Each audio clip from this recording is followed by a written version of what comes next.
Hello నమస్తే welcome to our channel couple cooking YT. ఈరోజు మనం చాలా ఈజీగా చింతపండు పులిహోర ఎలా చేయాలో చూద్దాం. ముందుగా స్టవ్ ఆన్ చేసుకొని గిన్నె పెట్టుకొని ఒక 50 ml ఆయిల్ వేసుకోవాలి.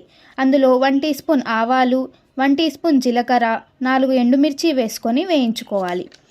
తరువాత 2 స్పూన్స్ పల్లీలు, 1 స్పూన్ శనగపప్పు, 1 స్పూన్ మినప్పప్పు వేసుకొని ఫ్రై చేసుకోవాలి.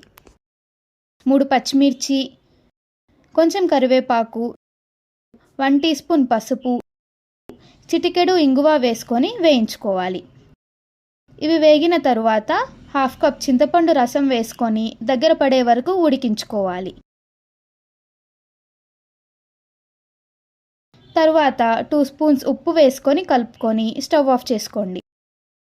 ఉడికించిన అన్నం వేసి కలుపుకుంటే ఎంతో సింపుల్ అండ్ టేస్టీ చింతపండు పులిహోర రెడీ. ఈ పులిహోరకి కాంబినేషన్ గోంగూర పచ్చడి కలుపుకొని తింటే సూపర్గా ఉంటుంది. మీరు కూడా ట్రై చేసి టేస్ట్ ఎలా ఉందో కామెంట్ చేయండి. మా వీడియోకి లైక్ చేసి ఛానల్ని సబ్స్క్రైబ్ చేసుకోండి. Thank you for watching.